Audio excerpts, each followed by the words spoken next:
ಯಾವುದೂ ಕೂಡ ಬುರುಡೆ ಆಗಲಿ ಏನೇ ಆಗಲಿ ಪ್ರತಿಯೊಂದಕ್ಕೂ ಕೂಡ ಕ್ಲಾರಿಫಿಕೇಶನ್ ಕೊಟ್ಟು ಬಂದಿದ್ದೀನಿ.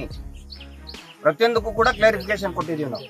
ಆ ನಂತರ ಯಾವುದೇ ಒಬ್ಬ ವ್ಯಕ್ತಿ ಇವತ್ತಿನ ಕಾಲದಲ್ಲಿ ಮೊಬೈಲ್ ಇದ್ದಂಥ ಸಂದರ್ಭದಲ್ಲಿ ಸುಳ್ಳು ಹೇಳಕ್ಕಾಗಲ್ಲ. ನಾನು ಅಲ್ಲಿದ್ದೆ, ಯಾರೋ ಇದ್ರು ಹೇಳಕ್ಕಾಗಲ್ಲ. ಸೊ ಅದು ಏನೇ ಇದ್ರು ಕೂಡ ನಾವು ಹೇಳಿದ್ದೀವಿ. ಮತ್ತು SIT ಕೂಡ ತುಂಬಾ ಚೆನ್ನಾಗಿ ಇನ್ವೆಸ್ಟಿಗೇಷನ್ ಮಾಡ್ತಾ ಇದ್ದಾರೆ. SIT ಫೇರ್ ಆಗಿ ಮಾಡ್ತಾ ಇದ್ದಾರೆ, ಸೈಂಟಿಫಿಕ್ ಆಗಿ ಮಾಡ್ತಾ ಇದ್ದಾರೆ. ದಯವಿಟ್ಟು ಅದನ್ನು ಮಾಡೋದಕ್ಕೆ ಅವಕಾಶವನ್ನ ಮಾಡಿಕೊಡಿ. ನನಗೆ ಅಂದ್ರೆ ಏನೋ ಒಂದು ಕ್ರೈಮ್ ಮಾಡಿದ್ದೀನಿ ಅಂತ ಕರೆಸಿಲ್ಲ. ಐ ಹ್ಯಾಡ್ ರಿಕ್ವೆಸ್ಟೆಡ್ ನಮ್ಮ ಹತ್ರ ಇರುವಂತ ಮಾಹಿತಿ ಏನಿದೆ ನಿಮಗೆ ನಾನು ಒಪ್ಪಿಸೋದಕ್ಕೆ ತಯಾರಿದ್ದೀನಿ ಅಂತ ಒಂದು ಲೆಟರ್ ಬರೆದಿದ್ದೆ. ಸೊ ದೇ ಹ್ಯಾವ್ ಅದಕ್ಕೆ ತಕ್ಷಣವೇ ಸ್ಪಂದಿಸಿದ್ದಾರೆ, ನಮ್ಮನ್ನು ಕರೆದಿದ್ದಾರೆ. ನನ್ನ ಹತ್ರ ಏನು ಮಾಹಿತಿ ಇದೆ ಅದನ್ನು ಶೇರ್ ಮಾಡಿದ್ದೀನಿ. ಧರ್ಮಸ್ಥಳ ಕೇಸ್ SIT ತನಿಖಾಧಿಕಾರಿಗಳು ಭೀಮನನ್ನು ಹಾಜರು ಮಾಡಲಿಕ್ಕೆ ಬೆಂಗಳೂರಿಗೆ ಕರ್ಕೊಂಡ್ಬರ್ತಿದ್ದಾರೆ. ಇದು ಒಂದು ಕಡೆ. ಮತ್ತೊಂದು ಕಡೆ SIT ತನಿಖಾಧಿಕಾರಿಗಳು ನೋಟಿಸ್ ನೀಡದಿದ್ದರೂ ಕೂಡ ಮಹೇಶ್ ಶೆಟ್ಟಿ ತಿಮ್ರೋಡಿಯವರು SIT ಕಚೇರಿಗೆ ಭೇಟಿ ಕೊಟ್ಟು ಮಹತ್ವದ ವಿಚಾರಗಳನ್ನು SIT ತನಿಖಾಧಿಕಾರಿಗಳ ಮುಂದೆ ಹೇಳಿ ಬಂದಿದ್ದಾರೆ. ಇದಲ್ಲದೆ ಗಿರೀಶ್ ಮಟ್ಟಣ್ಣನವರು ಅವರು ಕೂಡ ಮಹತ್ವದ ದಾಖಲೆಗಳನ್ನು ತಗೊಂಡೋಗಿ ಕೊಟ್ಟು ಬಂದಿದ್ದಾರೆ. ಅದು SIT ತನಿಖೆಗೆ ಅನುಕೂಲಕರವಾಗುವಂತಹ ಮಾಹಿತಿ ಮತ್ತು ದಾಖಲೆಗಳು ಅನ್ನುವಂಥದ್ದು ಚರ್ಚೆ. ಇದೀಗ ಈ ಎಲ್ಲ ಡೆವಲಪ್ಮೆಂಟ್ಗಳ ಮಧ್ಯೆ SIT ತನಿಖಾಧಿಕಾರಿಗಳು ಮತ್ತೊಮ್ಮೆ ಧರ್ಮಸ್ಥಳ ಗ್ರಾಮ ಪಂಚಾಯಿತಿಗೆ ನೋಟಿಸ್ ಕೊಟ್ಟು ಅಲ್ಲಿನ ಅಧಿಕಾರಿಗಳನ್ನು ಒಂದಷ್ಟು ಜನರನ್ನು ಕರೆಸಿ ವಿಚಾರಣೆ ಮಾಡ್ತಿದ್ದಾರೆ. ಕಾರಣ ಏನು? ಫೋರ್ಜರಿ ಮಾಡಿ ದಾಖಲೆಗಳನ್ನು ಕೊಟ್ಟಿದ್ದಾರೆ ಅನ್ನುವಂಥದ್ದು ಆರೋಪ. ಅದಕ್ಕೆ ಪೂರಕವಾದಂತಹ ಸಾಕ್ಷ್ಯಗಳನ್ನು, ದಾಖಲೆಗಳನ್ನು ಗಿರೀಶ್ ಮಟ್ಟಣ್ಣನವರು ಕೊಟ್ಟು ಬಂದರು ಅನ್ನುವಂಥದ್ದು ಚರ್ಚೆ. ಏನೆಲ್ಲ ಆಗ್ತಿದೆ, ಯಾಕೆ ಸಾಕ್ಷಿನಾಶಕ್ಕೆ ಮುಂದಾದರು ಅಥವಾ ಫೋರ್ಜರಿ ಮಾಡಿದ್ರು? ಈಗ ತನಿಖೆ ಬೇರೆಯ ದಿಕ್ಕಿನಲ್ಲಿ ವೇಗದಲ್ಲಿ ಸಾಗ್ತಿರುವಂತಹ ಸಂದರ್ಭದಲ್ಲಿ ಒಂದೊಂದೇ ಬೇರೆ ಕಡೆಯ ಗೋಡೆಗಳು ಕೂಡ ಬೀಳ್ತಾ ಇದ್ದಾವೆ. ಇಲ್ಲಿ ಮೊದಲಿಂದಲೂ ಕೂಡ ಗ್ರಾಮ ಪಂಚಾಯಿತಿಯ ಸುತ್ತಮುತ್ತಲೇ ಆರೋಪ ಗಿರಿಕಿ ಹೊಡಿತಿತ್ತು. ಆ ನಂತರದಲ್ಲಿ ಆ ಕ್ಷೇತ್ರದ ಕೆಲವರ ಬಗ್ಗೆ ಚರ್ಚೆ ಆಗ್ತಿತ್ತು. ಆದರೆ ಈಗ ಒಂದು ಪವಿತ್ರ ಕ್ಷೇತ್ರ, ಭಕ್ತರಲ್ಲಿ ಈಗಲೂ ಕೂಡ ಅಲ್ಲಿ ನೆಲೆ ನಿಂತಹ ದೈವಗಳ ಬಗ್ಗೆ ನಂಬಿಕೆ ಇದ್ದೇ ಇದೆ, ವಿಶ್ವಾಸ ಇದೆ, ಭಕ್ತಿ ಇದೆ.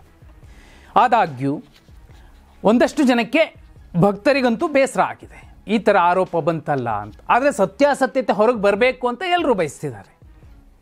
ಇದೇ ವೇಳೆಗೆ SIT ತನಿಖೆ ತುಂಬ ಜೋರಾಗಿ ನಡೀತಿದೆ ಅನ್ನೋದಕ್ಕೆ ಆಡಳಿತಾತ್ಮಕ ಕ್ರಮಗಳು ಸಾಕ್ಷಿ ನುಡಿತಿವೆ.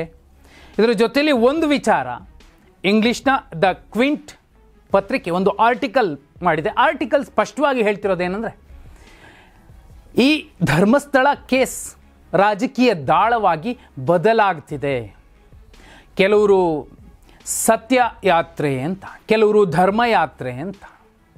ಯಾತ್ರೆ ಮಾಡಬಾರ್ದು ಅಂತಲ್ಲ, ಹಿಂದೂಗಳಾಗಿ ಅವರು ಒಂದು ಪವಿತ್ರ ಕ್ಷೇತ್ರಕ್ಕೆ ಹೋಗಿ ಬರೋದು, ಮಂದಿರಕ್ಕೆ ಭೇಟಿ ಕೊಡೋದು ತಪ್ಪಲ್ಲ. ಆದರೆ ಇಂತಹ ಪ್ರಕರಣ ಮತ್ತು ಆರೋಪ ಇರುವಂತಹ ಸಂದರ್ಭದಲ್ಲಿ ಒಂದು SIT ತನಿಖಾಧಿಕಾರಿಗಳು ಕಾನೂನಿನ ಚೌಕಟ್ಟಿನಲ್ಲಿ ತನಿಖೆ ಮಾಡ್ತಿರೋ ಸಂದರ್ಭ ಒಂದು ಕಡೆ ನಿಲ್ಲುವಂಥದ್ದು ತಪ್ಪಾಗತ್ತೆ. ಆದರೆ ಈ ಕ್ಷೇತ್ರಕ್ಕೆ ಬಂದಂಥ ಆರೋಪವನ್ನು ಕೂಡ ದಾಳವಾಗಿ ಬಳಸ್ಕೊಳ್ತಾ ಇರೋದಿದೆಯಲ್ಲ, ಕಾಂಗ್ರೆಸ್ SIT ರಚನೆ ಮಾಡ್ತು. ಇಲ್ಲ, ನಮಗೆ SIT ಬೇಡವೇ ಬೇಡ, ನಮಗೆ NIA ತನಿಖೆ ಆಗಬೇಕು ಅಂತ BJP ಪ್ರತಿಪಾದನೆ ಮಾಡ್ತಿದೆ. BJPಯ ಬಹುಪಾಲು ನಾಯಕರು ಅದೇ ವಾದವನ್ನು ಮಂಡಿಸ್ತಾ ಇದ್ದಾರೆ. ಆದರೆ ದ ಕ್ವಿಂಟ್ ಹೇಳಿರೋದು, ಖುದ್ದು ಡಾಕ್ಟರ್ G. ಪರಮೇಶ್ವರ್ ಅವರು ಗೃಹ ಸಚಿವರು, SITಗೆ ನಾವು ಕಾಲಮಿತಿಯನ್ನು ನಿಗದಿಪಡಿಸಿಲ್ಲ. ಅಲ್ಲಿಗೆ ಒಂದು ಸ್ಪಷ್ಟ ಆಗುತ್ತೆ, SIT ವರದಿ ಕ್ಲಿಯರ್ ಆಗೋಕ್ಕೂ ಮುಂಚೆನೇ NIA ಬರೋದಿಲ್ಲ. ಯಾಕೆ ಅಂದರೆ NIAಗೂ ಮುಂಚೆ ಕೇಂದ್ರದ ಒಂದು ತನಿಖಾ ತಂಡ, ರಾಷ್ಟ್ರೀಯ ಮಾನವ ಹಕ್ಕುಗಳ ಆಯೋಗ ಕೂಡ ಬಂದು 2-3 ದಿನ ಕಾಲ ತನಿಖೆ ನಡೆಸಿ ಒಂದು ವರದಿಯನ್ನು ರೆಡಿ ಮಾಡಿಕೊಂಡು ಹೋಗಿದೆ. ಆ ವರದಿ NIAಗೆ ಹೋಗ್ಬೋದು ಅಥವಾ ಕೇಂದ್ರ ಸರ್ಕಾರಕ್ಕೆ ಹೋಗಬಹುದು, ಅವರು ಬೇರೆ ನಿರ್ಧಾರ ತಗೋಬೋದು. ಅದಕ್ಕೂ ಮುಂಚೆ ರಾಜ್ಯ ಒಂದು ಮನವಿ ಮಾಡ್ಕೋಬೇಕಾಗತ್ತೆ, NIAಗೆ ಕೊಡಿ, SIT ಕೈಲಿ ಏನೂ ಆಗಲಿಲ್ಲ ಅನ್ನುವಂತಹ ಸಂದೇಶ ಕೊಟ್ಟಂತಾಗುತ್ತೆ. ನಮ್ಮದೇ ರಾಜ್ಯದ ತನಿಖಾಧಿಕಾರಿಗಳಿಗೆ ನಾವು ಬೇರೆ ಸಂದೇಶ ಕೊಟ್ಟಂತಾಗತ್ತೆ ಅನ್ನೋದನ್ನು, ಯಾಕಂದರೆ ಕ್ವಿಂಟಲ್ ಹೇಳಿರೋದು ಕಾಲಮಿತಿ ನಿಗದಿಯಾಗಿಲ್ಲ. ಒಂದು. ಎರಡನೇದ್ದು, RSS ಪ್ಲಾನ್ ಪ್ರಕಾರ ಇದೆಲ್ಲ ನಡೆದಿದೆ ನೋಡಿ. ಅಲ್ಲಿ ಮೆನ್ಷನ್ ಮಾಡಿದ್ದಾರೆ, ರಮೇಶ್ ಬಾಬು ಅವರ ಒಂದು ಕೋಟನ್ನು ಮೆನ್ಷನ್ ಮಾಡಿದ್ದಾರೆ. ಈ ಪ್ರಕರಣದ ಹಿಂದೆ RSSನ ಕೆಲ ನಾಯಕರು ಮತ್ತು BJP ನಾಯಕರ ನಡುವಿನ ಸಂಘರ್ಷಕ್ಕೆ ಹುಟ್ಟಿಕೊಂಡಂತಹ ಪ್ರಕರಣ ಇದು. ಮೇಲ್ನೋಟಕ್ಕೆ ನೋಡಿ ಈ ಪ್ರಕರಣದ ರೂವಾರಿಗಳಂತೆ ಕಾಣ್ತಿರುವಂಥವರು ಇಬ್ಬರು ಯಾರು ಹೋರಾಟಗಾರರಿದ್ದಾರೆ, ಅವರು ಕೂಡ BJPಯಲ್ಲಿದ್ದವರು, ಖಟ್ಟರ್ ಹಿಂದುತ್ವವಾದಿಗಳು. ಈಗಲೂ ಕೂಡ ಪ್ರಧಾನಿ ನರೇಂದ್ರ ಮೋದಿಯವರನ್ನು ಅತಿಯಾಗಿ ಇಷ್ಟಪಡುವಂತಹ ಇಬ್ಬರು, ಅವರಿಬ್ಬರೂ ಕೂಡ BJPಯ ಜೊತೆಯಲ್ಲೇ ಗುರುತಿಸ್ಕೊಂಡವರು. ಆದರೆ ದಿನೇಶ್ ಗುಂಡೂರಾವ್ ಅವರು ಕೂಡ ಆ ಭಾಗದ ಉಸ್ತುವಾರಿ ಸಚಿವರು, ಅವರು ಕೂಡ ಒಂದು ಮಹತ್ವದ ಸಂಗತಿಯನ್ನು ಹೇಳಿದರು. ಇಡೀ ಪ್ರಕರಣ ಎಲ್ಲೋ ಒಂದು ಕಡೆ ದ್ವೇಷ ಹುಟ್ಟು ಹಾಕುವಂತಹ ಪ್ರಯತ್ನದ ಒಂದು ಷಡ್ಯಂತ್ರದ ಭಾಗವಾಗಿದೆ ಅನ್ನೋದನ್ನೇ ಹೇಳಿದ್ದಾರೆ. ಇನ್ನೂ ಮುಖ್ಯ ಏನಂದರೆ ಈ ಆರ್ಟಿಕಲ್ ದ ಕ್ವಿಂಟ್ ಪತ್ರಿಕೆಯ ವರದಿ ಮತ್ತೂ ಒಮ್ಮೆ ಒಂದು ಸ್ಪಷ್ಟವಾದಂತಹ ಸಂದೇಶ ನೀಡಿದೆ. 100 ಮೂಳೆಗಳ ಲೆಕ್ಕ ಸಿಕ್ಕಿದೆ SITಗೆ ಅನ್ನೋದು ಆ ವರದಿಯಲ್ಲಿ ದಾಖಲಾಗಿರುವಂತಹ ವಿಚಾರ. ಅದು ವಿಧಿವಿಜ್ಞಾನ ಪ್ರಯೋಗಾಲಯಕ್ಕೆ ಹೋಗಿದೆ, ಆ ಪರೀಕ್ಷೆಯ ವರದಿ ಬರಬೇಕು. ಅದು ಬಂದ ಮೇಲೆ ಇನ್ನು ಪಿಕ್ಚರ್ ಅಭಿ ಬಾಕಿ ಹೈ ಅನ್ನುವಂಥದ್ದೇನಿದೆ ಅಥವಾ ಕೇಳಿ ಬರ್ತಿದೆ ಅದು ಪಕ್ಕಾ ಆಗುತ್ತೆ. ತನಿಖೆ ಮುಗದೇ ಹೋಯ್ತು, ಇಂತಿಂಥವರೇ ಆರೋಪಿಗಳಲ್ಲ, ಇವರೆಲ್ಲ ಅಪರಾಧಿಗಳು ಅಂತ ಮೇನ್ ಸ್ಟ್ರೀಮ್ ಮಾಧ್ಯಮಗಳಲ್ಲಿ ಕೆಲವು ಕಡೆ ಟ್ರಯಲ್ ಆಗಿ ಒಂದು ಜಡ್ಜ್ಮೆಂಟ್ ಕೊಟ್ಟಿದ್ದಾರೆ. ಆ ಎಲ್ಲವೂ ಕೂಡ ಇನ್ನು ಆರಂಭದಲ್ಲೇ ಕೊಟ್ಟಂತಹ ಒಂದು ಜಡ್ಜ್ಮೆಂಟ್ ಆಗಿವೆ. ಇನ್ನು ತುಂಬ ಮುಂದಕ್ಕೆ ಹೋಗಬೇಕಿದೆ.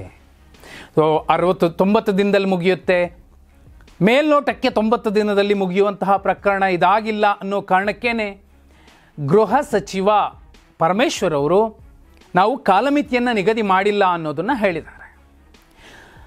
ಡೆಕ್ಕನ್ ಹೆರಾಲ್ಡ್ ಕೂಡ ಇದೇ ಮಾದರಿಯ ಒಂದು ವರದಿಯನ್ನು ಕೊಟ್ಟಿತ್ತು. SIT ತನಿಖೆ ಈಗಷ್ಟೇ ಶುರುವಾಗಿದೆ.